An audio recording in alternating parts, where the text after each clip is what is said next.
नमस्कार। खबर ये कि पाकिस्तान के प्रधानमंत्री इमरान खान और जनरल बाजवा के बीच कल रात एक लंबी मीटिंग हुई, रात में हुई। और इस खबर को इस मीटिंग को बहुत सीक्रेट रखा गया। मीटिंग कई घंटे चली। मीटिंग में कुछ चीज़ें सामने खुल के आईं। एक चीज़ ये खुल के आई कि इमरान खान चाहते थे कि फैज़ हामिद दिसंबर तक रहें, दिसंबर तक ऐसा चीफ रहें। क्यों रहें, उसका एक एक्सप्लेनेशन पहले दिया जा रहा था कि वो अपना इलेक्शन को कर्टेल करना चाह रहे थे और अपनी पोजीशन कंसोलिडेट कर रहे थे। लेकिन इस बार जनरल बाजवा को उन्होंने क्या बताया? उन्होंने बोला कि उनकी वाइफ जो है बुरूशा, वो थोड़ा तांत्रिकिज्म में ज़्यादा बिलीव करती हैं, फ्यूचर प्रेडिक्शंस में ज़्यादा बिलीव करती हैं, और ये हकीकत भी है। उन्होंने जनरल बाजवा को ये बताया कि देखिए 4 दिसंबर को होने वाला है सूर्य ग्रहण, और सूर्य ग्रहण तक किसी भी ऑफिसर की या किसी भी बड़े आदमी की ट्रांसफ़र अच्छी नहीं है पाकिस्तान के लिए और ख़ुद इमरान खान के लिए। उनकी वाइफ ऐसी चीज़ों में होती हैं, और उनकी वाइफ हैं जिन्होंने उनको बहुत पहले सलाह दी थी कि आप किसी के जनाजे में ना जाइएगा, ये आपके लिए बुरा होगा, और वो जाते भी नहीं हैं। किसी जनाजे में हम लोगों ने देखा नहीं है। साथ में ये भी बोला कि जब भी आप वो प्लेन से जाएं तो अवॉइड कीजिएगा कि प्लेन ज़्यादा कम से कम टाइम पे पानी के ऊपर हो। पानी के ऊपर मतलब समुद्र के ऊपर हो। तो वो जब श्रीलंका गए थे तो इंडिया से परमिशन मांगी थी इंडिया के एयर स्पेस को यूज़ करने के लिए, और जनरली प्लेन उनका इंडिया के लैंड के ऊपर से गया था। एक रास्ता बनता था कि वो अरेबियन सी के थ्रू जाएं और जाके श्रीलंका लैंड करें। उन्होंने वो रास्ता प्रेफर नहीं किया था। वो पहली बार ऐसा हुआ था, तभी बर्फ़ पिघली थी दोनों कंट्रीज़ के बीच में। इंडियन प्राइम मिनिस्टर भी उसके बाद ही पाकिस्तान की एयर स्पेस यूज़ करके गए थे। उससे पहले इंडियन प्राइम मिनिस्टर पूरा घूम के जाते थे पाकिस्तान को अवॉइड करते हुए। तो ये जो बुरूशा जी हैं, उनकी वाइफ जो हैं, वो हाँ इन चीज़ों में हैं। ये सोलर एक्लिप्स यानी कि सूर्य ग्रहण वाली खबर है तो बड़ी कंफर्म, इसमें कोई शक नहीं। और ये भी कि वो कितना मानती हैं इन चीज़ों को, ये भी सबको पता है। लेकिन एक आर्मी चीफ के सामने एक प्राइम मिनिस्टर ऐसी बात करे तो गड़बड़ तो होती है। खैर एनीवेज, ये मीटिंग हो गई, और मीटिंग में कोई कॉमन ग्राउंड हमें दिखा नहीं, कोई कॉमन ग्राउंड होता हुआ हमें दिखा नहीं। मीटिंग डेड एंड पे थी या डिक्टेशंस पे थी, ये भी बहुत क्लियर है कि ये पहली और आखिरी मीटिंग थी दोनों के बीच में।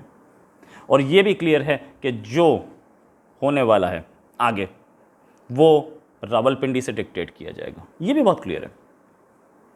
फवाद चौधरी इंफॉर्मेशन मिनिस्टर बेचारे डरे हुए थे, काफ़ी टाइम से वो कुछ बोल नहीं रहे थे, चुप थे।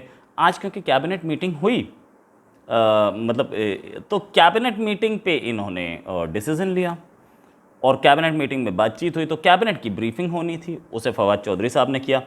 और उन्होंने बोला कि बात हुई, बड़ी अच्छी कॉर्डियल बातचीत है, और पाकिस्तान की गवर्नमेंट और आर्मी में कोई रिलेशंस ख़राब नहीं है, डिसीज़न जल्दी आपके सामने आ जाएगा। ये नहीं बोला कि डिसीज़न हो चुका है, आपके सामने ला रहा हूँ। इसका मतलब मीटिंग में कोई डिस्कशन नहीं हुआ था, कोई डिसीज़न नहीं हुआ था। उन्होंने ये भी बोला कि ये कानूनी तरीके से अब हम करेंगे, इसको सॉल्व करेंगे कानूनी तरीके से। यहाँ एक और दोनों के बीच में गड़बड़ दिखती है, दोनों के बीच में क्लैश दिखती है।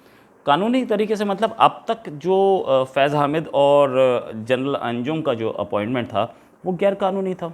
मतलब बड़ा ही क्लियर उन्होंने, आप बेचारे फवाद चौधरी क्या बोले, वो एक तरफ है, एक तरफ उनका घर और एक तरफ मैकदा, एक तरफ उनका अपना प्राइम मिनिस्टर और एक तरफ आर्मी चीफ है, वो किसकी तरफ ले? तो उन्होंने प्राइम मिनिस्टर के स्टेटमेंट को ज़रा थोड़ा पुरजोर तरीके से सामने कर दिया कि कानूनी तरीके से होगा। अरे कानूनी तरीके से मतलब पहले क्या, पिछले जो ISI DG ISI लगाए गए थे वो गैर कानूनी थे, या यही वाला गैर कानूनी था, ऐसा आप बोलना चाह रहे हैं? ये बहुत क्लियर है। और ये भी बोले सॉरी कि ये मीडिया का फैलाया हुआ है। मीडिया का फैलाया हुआ है? आपके प्राइम मिनिस्टर दुबई नहीं गए, आपके प्राइम मिनिस्टर ने अब तक नोटिफिकेशन साइन नहीं किया, और आप बोल रहे हो मीडिया का फैलाया हुआ है। लेकिन उन्होंने एक बात अच्छी बोली कि प्राइम मिनिस्टर कोई भी ऐसा स्टेप नहीं उठाएंगे जिससे आर्मी या आर्मी चीफ की इज्जत कम हो। मतलब ये कि जो उन्होंने हिस्ट्री का रेफरेंस लिया था कि एक बहुत बड़े लीडर थे, उन्होंने अपने आर्मी चीफ को सैक कर दिया था, खालिद साहब को, वो अब उस आर्मी, वो जो रेफरेंस उन्होंने लिया था उससे वो पीछे हटते दिख रहे हैं। मतलब आर्मी चीफ को सैक करने की बात दिमाग से निकल चुकी है। और उन्होंने ये भी बोला कि ऐसा कोई स्टेप आर्मी भी नहीं उठाएगी जिससे प्राइम मिनिस्टर और सिविलियन हुकूमत जो है, सिविलियन जो एडमिनिस्ट्रेशन है, सिविलियन गवर्नमेंट है, उसकी इज्जत खराब हो। तो ये क्लैरिटी आई कि दोनों के बीच में अब थोड़ा सा बेटर हो रहा है। लेकिन ये बेटर हो कैसे रहा है अभी मैं आपको बताऊंगा।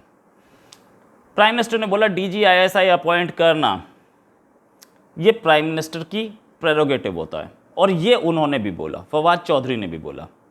बाजवा ने मीटिंग में ही बता दिया कि ये हमने डिसाइड कर लिया है, आर्मी ने डिसाइड कर लिया है, आपको मानना पड़ेगा। आज मानिए, कल मानिए, हफ्ते बाद मानिए, मानना आपको वही है। और फिर एक डिसीज़न जो सामने सबके आ रहा है वो ये है कि बाजवा के ऑफिस से, यानी कि आर्मी हेडक्वार्टर से 4-5 नाम जाएंगे वो प्राइम मिनिस्टर्स ऑफिस, और उन 4-5 नाम में से लेफ्टिनेंट जनरल अंजुम का नाम डिसाइड होके आएगा। वो फॉर्मेलिटी के 4-5 नाम जाएं, वो क्लियर हो गई। इमरान खान ने ये भी बोला कि ये डिसीज़न मैं लेता हूँ, आई विल टेक। बाजवा ने बोला भाई साहब हमारे बीच में आप मना बोलिए।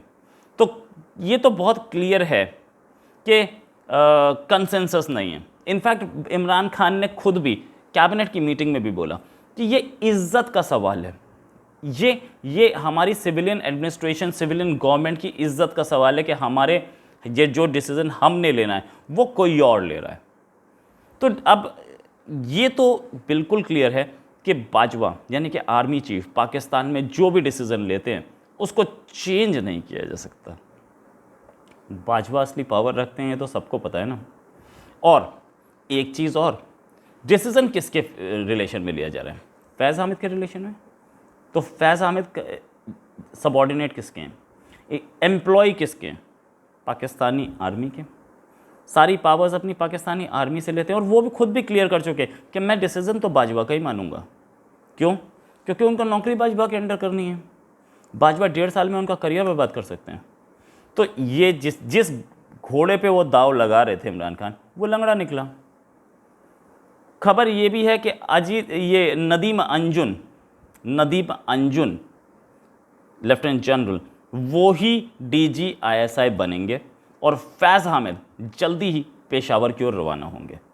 लेकिन अब भी पेच ये कि नोटिफिकेशन कब साइन होगी। तो अब इसमें प्रोसेस सामने आ गया।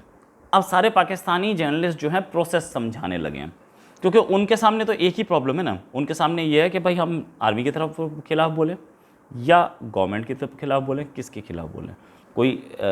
कोई ये रिस्क नहीं लेना चाह रहा है कि वो किसी भी साइड को नाराज़ कर पाए। तो सबके सब ये समझा रहे हैं कि फ़ाइल यहाँ से मूव होती है आर्मी चीफ से, फिर उसके बाद वजारत दफ़ा यानी कि डिफेंस मिनिस्ट्री जाती है, डिफेंस मिनिस्ट्री से प्राइम मिनिस्टर के सेक्रेटरी के पास जाती है, वहाँ से प्राइम मिनिस्टर के पास जाती है।